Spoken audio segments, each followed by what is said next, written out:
Hello, everybody. This is Brad Reed. I am a real life trader, and I'm here reminding you to be good. And by good, I mean get out of debt, achieve your financial dreams, and give generously to your community.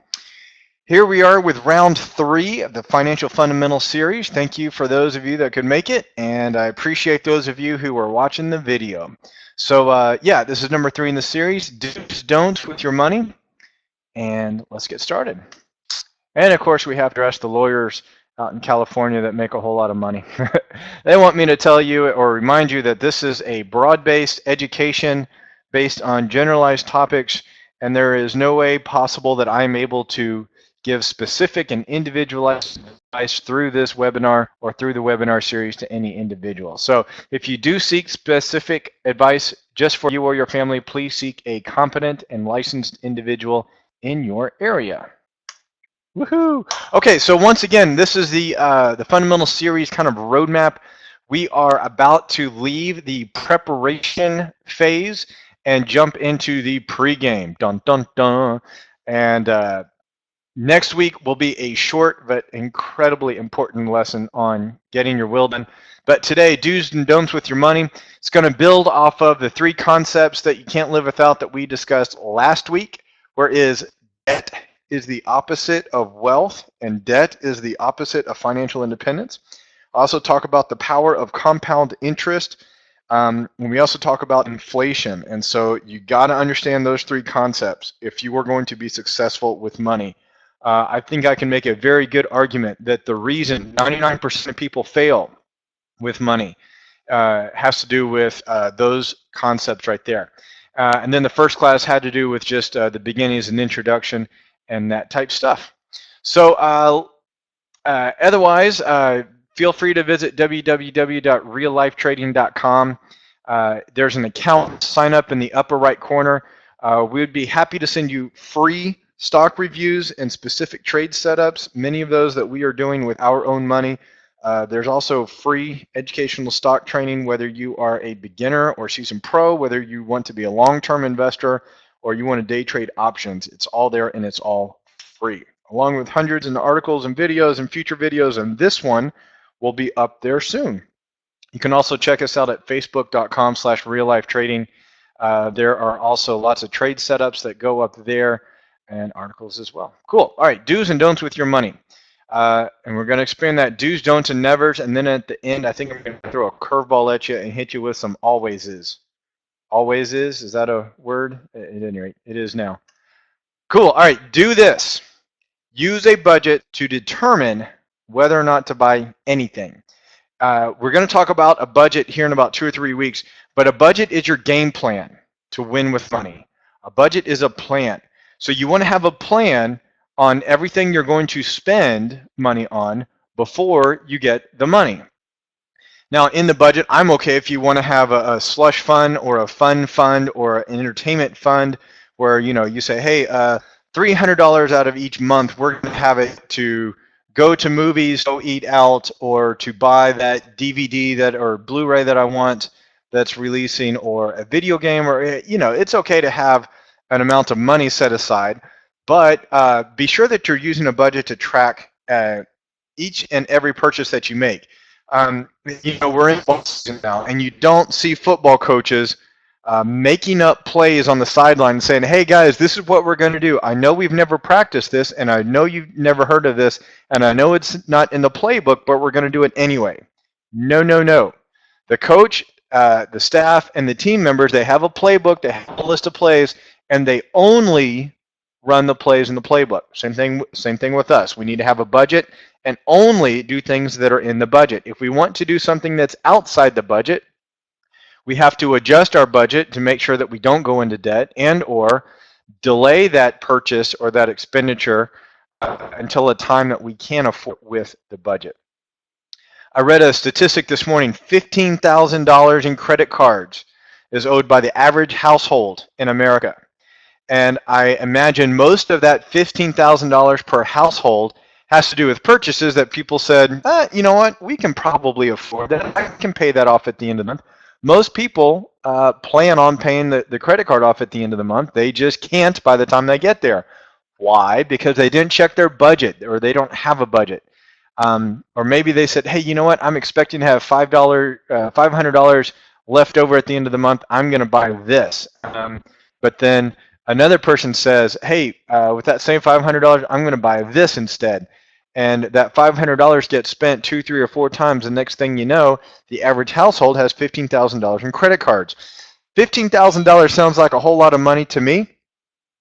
And when you put that on top of the median income in America is about $50,000, that means you're carrying about 30% debt of your income just in credit cards, right? That's not cars or houses or TV or anything where if whatever you bought, you could sell it and recover at least some of that debt. Most credit card purchases are 100% non-equity. So it's pretty bad. Bottom line, use a budget to determine whether or not to buy anything. If it's not in the budget, don't buy it. Please do that. Oops, wrong computer. Here we go. Number 2, pay for things with cash as much as possible. There's a very popular study. I know this has been quoted in many articles that I've read, but there was a study done a number of years ago, and they measured people's pain center in their brain and the pleasure center in their brain. And long story short, when people pay with cash, the pain center of the brain was stimulated. So when you actually have to shell out $20 bills or $5 bills, or when you have to hand over green money, there's a pain center in your brain. Your brain says, ouch, this hurts. And so if you can force yourself to pay for things with cash, you will end up buying less. You'll end up saving more money.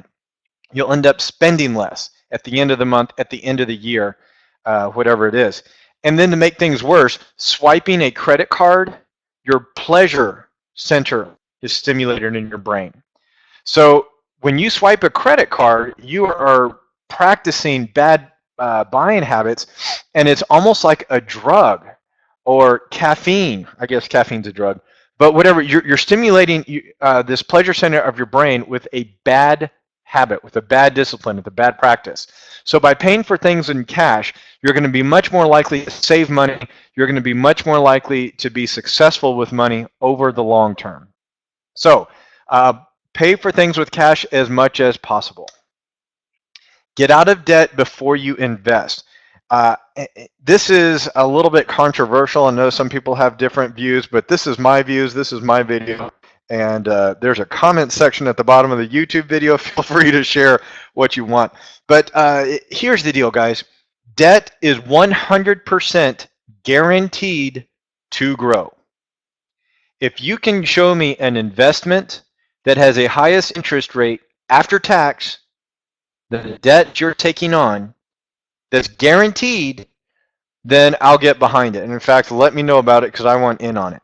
However, every time you swipe that credit card, every time you take a loan out, every time you borrow money, the debt is guaranteed to grow. Now, I know a lot of people says, hey, Brad, I'll take out a low interest loan on a car or on a piece of furniture, or I'll get a 0% interest rate on a credit card, and I'll instead invest that money and I'll grow it in the market and I'll get 6, 8, 10, 12%, blah, blah, blah. Therefore, I'm growing my money. But what those people are not accounting for is, number one, they're not accounting for taxes, because you got to pay taxes on anywhere from 20 to 40%, depending on what kind of investing you're doing. So, take 20 to 40% off of that return that you're expecting. Number two, they're not accounting for what if they are unsuccessful. What if Janet Yellen starts making an announcement about what the Fed's going to do with the interest rates, and whatever you invested in turns right around? Well, that debt that you took is guaranteed to grow. And even if it's a 0% interest, you're likely to have some fees. And at some percent, that zero interest is going to run out, and then the interest rate may shoot up as high as 28.45%, which is what a lot of credit cards are charging now if you're 60 days late. At any rate, the point is, debt is 100% guaranteed to grow. Imagine, let's see, a lot of you guys that are listening to this and that are on the webinar right now, you're in some of the stock trading webinars that I'm doing. What if I found a stock trade and I said, hey, it's going to be a small gain. It's only going to be about a 0.2 or 0.3 R gain, but it's guaranteed. You will not lose. Wouldn't you guys jump on that right and left? If it's guaranteed, well, that's the thing with debt. You're guaranteed to lose. The debt is 100% guaranteed to grow. And so that's why you need to stay out of debt and not risk investments. Focus all your money on getting out of debt, and then with all that money that you use to get out of debt, you can grow your investments incredibly fast. So please do this, get out of debt before you start investing. Now, caveat, you can practice your investing with virtual money. You can study how to invest. Therefore, when you are out of debt, you are ready to invest with real money. It usually takes people somewhere from 6 months to 2 years to get out of debt, and it also takes people about 6 months to 2 years to learn how to invest. So there's a direct correlation there. If you're watching this video, go to www.reallifetrading.com, look at the educational videos, and start learning how to invest while you are getting out of debt. Then when you're out of debt, you're going to accumulate a huge amount of cash very quickly based on your discipline, and then you'll have that to invest, and you'll be ready to invest with real money. Groovy. Calculate how much you need to put towards retirement and toward your kids' college fund. I hear a lot of financial advisors, and I hear a lot of get out of debt gurus say, just throw 10% towards this, or throw 15% towards this, or just come up with a number of whatever you have left at the end of the month and put it into this fund. And that's a great way to be unsuccessful. That's a great way to have too much at retirement, if that is possible. And I would say you can have too much money at retirement if your lifestyle is just horrendous between now and then. Or you can definitely have too much money in the kids' college fund, and then you got to start taking cash out, and there's penalties and taxes associated with that. But my point is, let's work together. Let's find out how much you're going to need at retirement based on inflation, based on interest rates, and your predicted lifestyle and what kind of lifestyle you want in retirement. Let's calculate a number. And you got to know that I'm going to give you a calculator. You know I'm going to give you all those formulas. It's coming. But my point is, for do's, don'ts, and nevers, one of the do's is definitely calculate how much to put towards retirement, and calculate how much you need to put towards the kids' college fund. And also, when you have a specific calculation number, you are much more likely to be disciplined and contribute that amount each month towards your financial success. So do this. Use a budget all the time. Pay for things with cash as much as is possible. Get out of debt before you invest, and calculate what you're putting towards the long-term savings funds. All right, do not do this.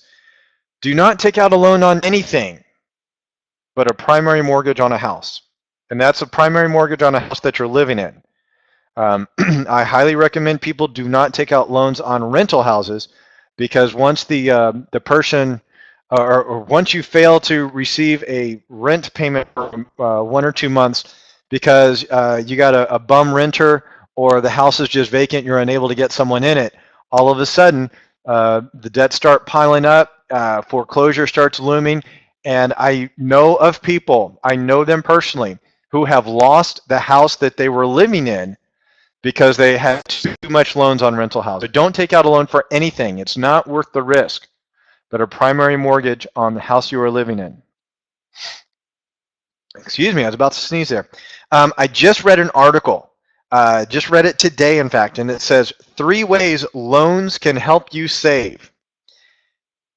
Last week, I talked about how borrowing money is the opposite of accumulating wealth, but yet this other person says that you can actually save money by taking out loans. You become wealthier by taking out loans.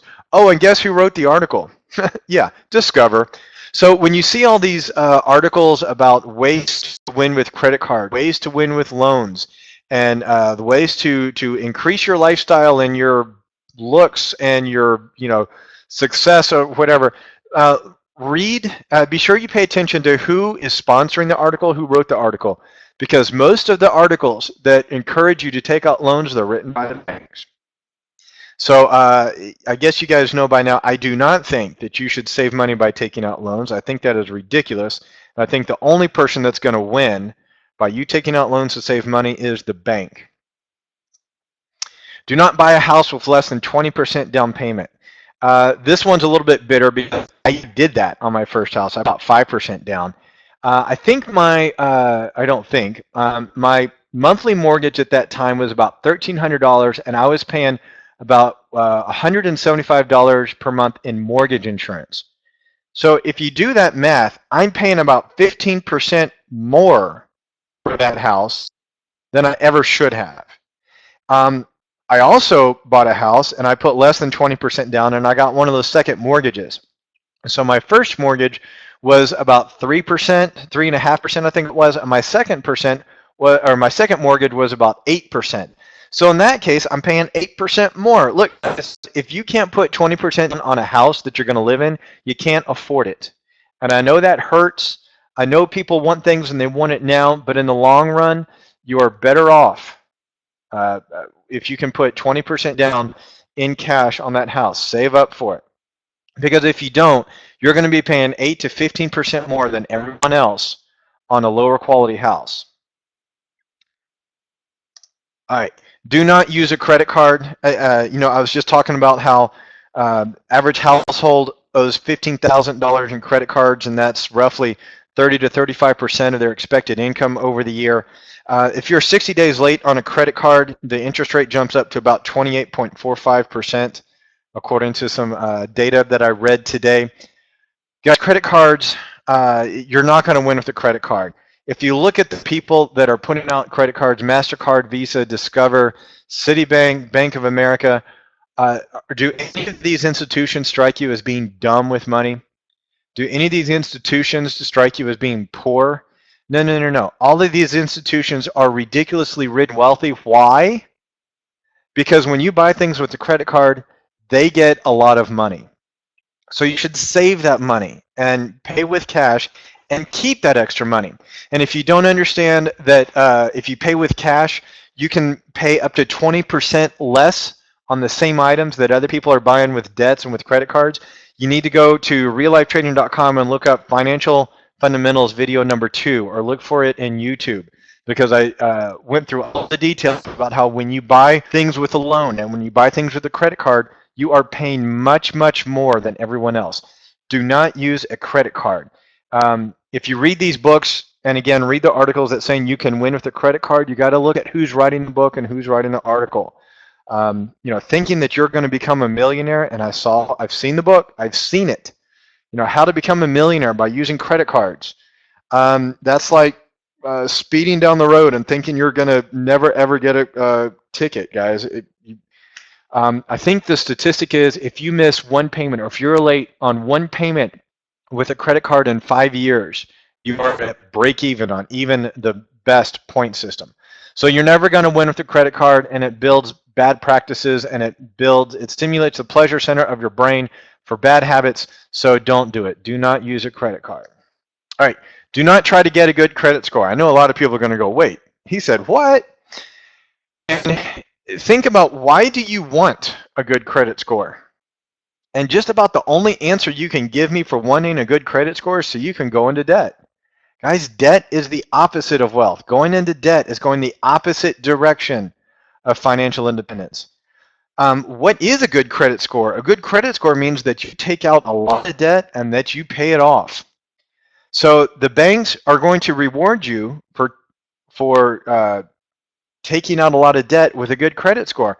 And what do all the commercials tell you, right? The commercials tell you if you have a good credit score, you're going to be smarter, you're going to be more attractive, you're going to be healthier, you're going to be more successful in your relationships, you're going to be more successful at work, you're going to be a better driver, you're going to be a better parent if you have a good credit score.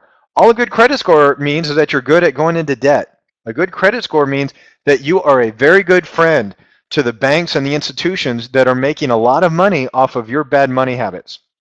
A good credit score doesn't mean anything except that you are very good at being bad with money.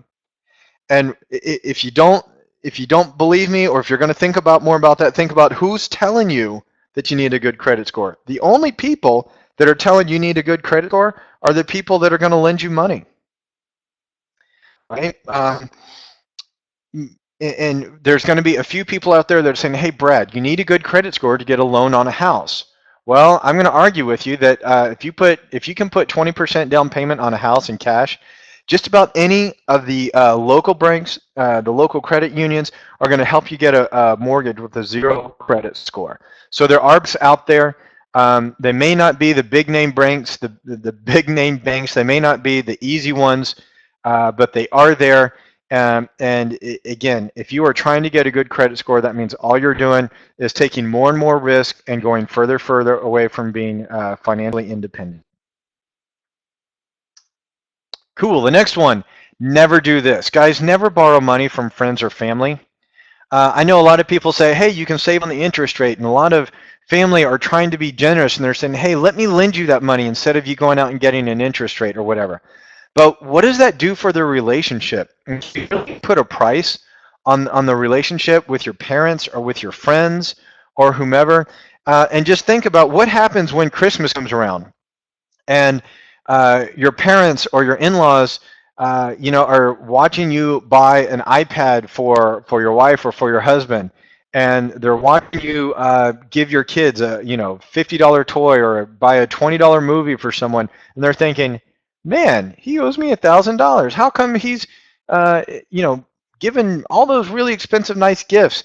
And there's judgment and there's scrutiny and there's things that you don't need in a relationship from a friend or family member. If you need the money for something, if you want to buy something, you need to figure out how to do it yourself. You need to create your own discipline. You need to improve your own financial practices, or you're just going to be in the same bit of trouble you're in now a couple of months down the road. Whatever you need that money for, if you don't have the ability to budget for it and save for it, what the heck is going to be different 3 to 6 months down the road after you've already borrowed that money? It's kind of like the example with the sunflower seeds. If you ask to borrow some sunflower seeds from someone and you eat the entire bag of sunflower seeds, you don't have any seeds to plant that you can give back. You don't have any seeds that you can plant to grow more sunflower seeds so that you can pay off the debt. So don't borrow money from friends or family. It puts a strain on the relationship that you don't need. I have lost friends over money. I know lots of people who have lost friends over money. I know people that have lost relationships with family member over money. And I know you say it'll never happen. Blood is stronger than money, and it just leads to bad situations. So my advice to you is never borrow money from friends or family. Practice the discipline, create the practices, create the budget, fix yourself so that you do not need to risk relationships with those that you love most. Related to that is never co-sign a loan for someone. Look, if someone can't get a loan from the money-hungry, greedy banks, then the money-hungry, greedy banks who are super duper rich and are always willing to look for that next guaranteed investment, if they're not going to risk their money, why the heck would you risk your money? It's the same thing about never borrowing money from friends or family. There's a strain that gets put on the relationship, and a lot of people that do co-sign for a loan with someone, the reason they need a cosigner is because they don't have the money practices, they don't have the discipline with money to be successful with money, or else they would know that they would not need the loan in the first place. And number two, if they did for some reason want the loan, they wouldn't need a cosigner. So a cosigner for a loan is feeding someone's bad habit. It's supporting their bad practices.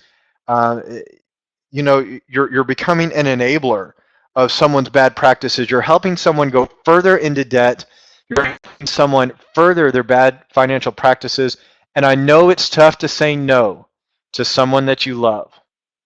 But if you love them enough, you will say no. You will help them develop good practices. You'll help them develop a budget, and you'll help them become independent. Co-signing for a loan for someone is only enabling bad habits, and it's making them worse at something that they need to get better at. I have a note here that I wanted to say. Oh, that's right.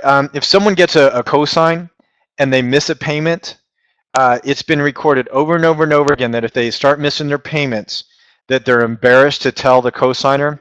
And the next thing that happens is the cosigner gets sued. And if you cosign a loan for someone, then you are saying that you are willing to pay the full amount if the other person does not. And if it's something like a car, guess what? That other person may get to keep their car and you still have to pay for it. So realize and understand when you co-sign a loan that you are putting your assets and your money at risk for whatever it is that you are co-signing for. And the asset itself may not be repossessable. Okay, so think about that. If someone wants to get a cosign for a credit card or cosign for a car or cosign for a house, you may have to pay for everything. You may lose your own house. You may lose your own retirement money. You may lose your kid's college fund. You may lose the ability to provide for your family because this other person was unable to make a payment.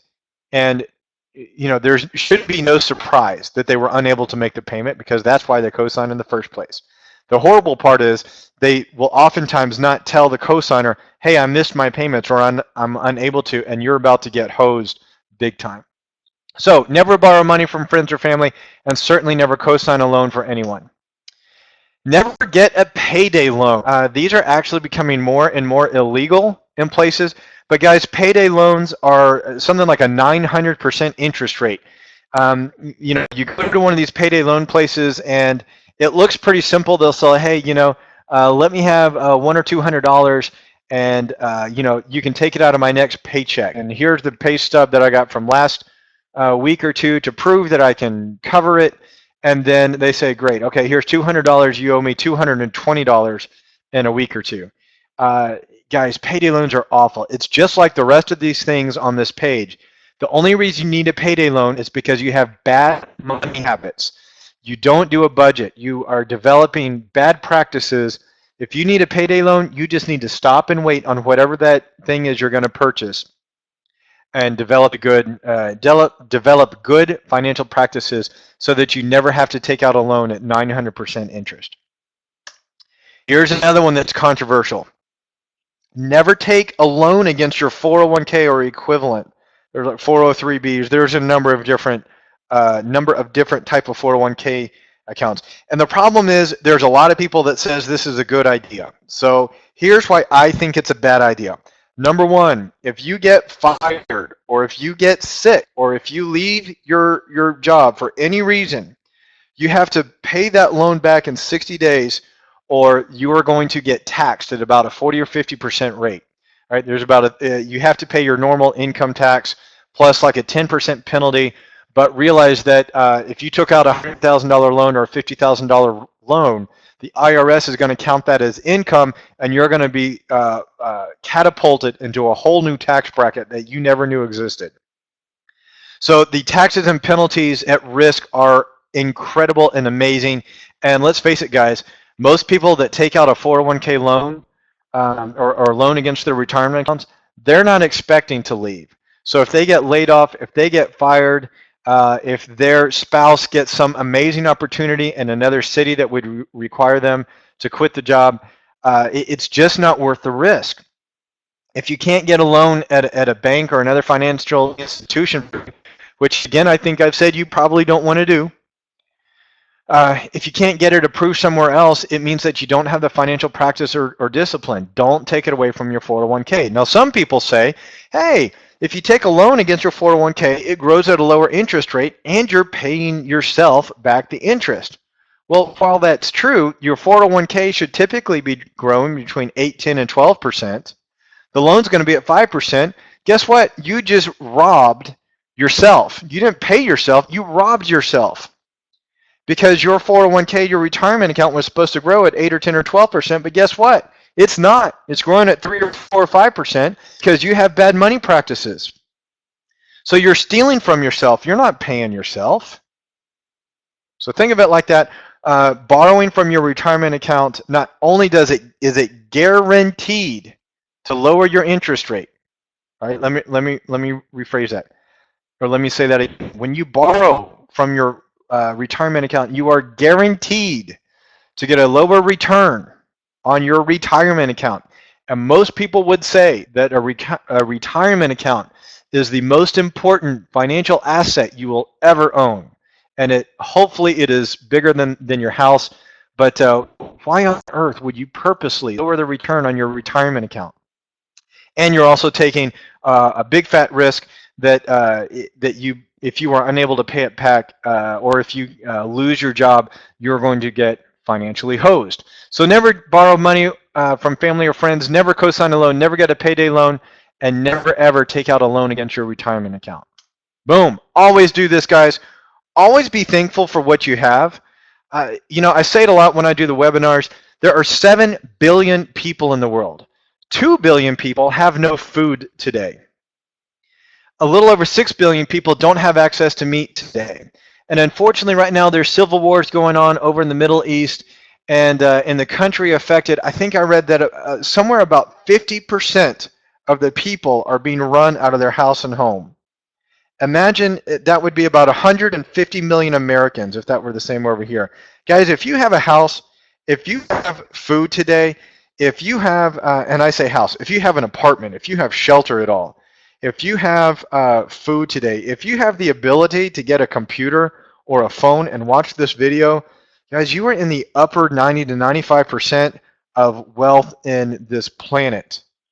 So please appreciate what you have. That doesn't mean you should not drive and strive for more, because if you want to help those people that are without, you got to fix yourself first. You got to get good money practices for yourself. And once you are out of debt, once you have built up financial independence, then you can give to those other people, no one else. Then you can help other people. You can teach other people after you've done it. But poor people don't give to those that are in need. All right, make a plan and follow it. When people are in debt, when they're losing with money and they know it, there's a lot of fear involved. There's a lot of fear involved in a lot of the things that we do in life. And if you think about it, if you have a plan, a lot of that fear goes away. Think about any time you were ever scared about something. I remember I was scared on my first skydive. The first time I went to jump out of a plane, I was afraid. But the dive master said, look, here's what we're going to do. We're going to get in the plane. We're going to put a seatbelt on, right? Then we're going to go up in the plane. Then we're going to harness you up. We're going to strap you in. Then we're going to go to the door. We're going to count to 3. 1, 2, 3. Then we're going to jump out. And I was scared, but at least I knew what to do because I had a plan, right? And when I was skydiving by myself, I had a plan. There was no fear.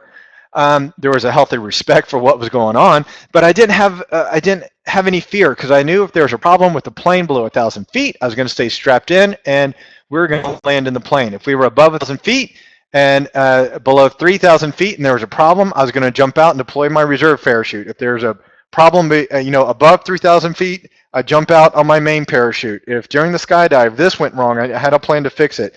If I threw out my parachute and I had a malfunction, which happened one time, I threw out my parachute and it was a big old god of woo and I was spinning around like crazy, I had a plan and I was executing that plan.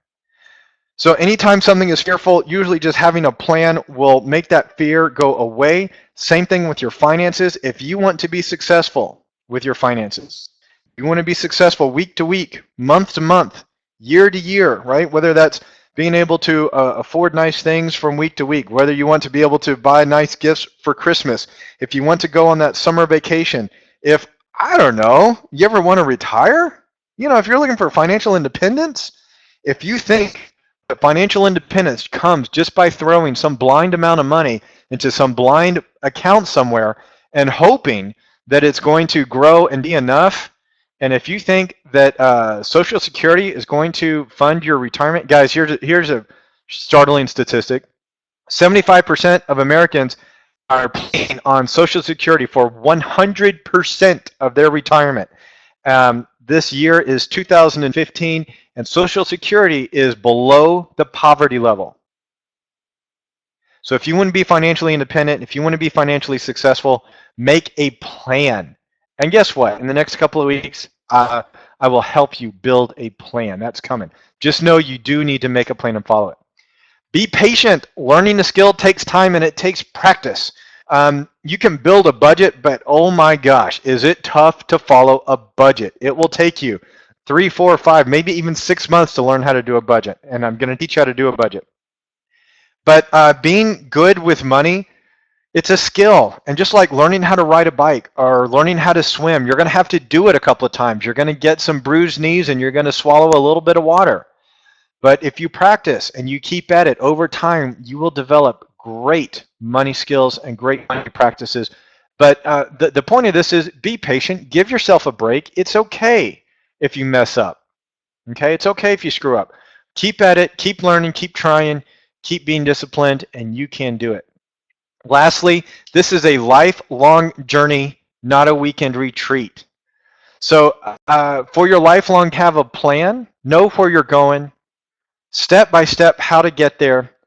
And this is not instant gratification. You're not going to turn things around in a day or in a weekend.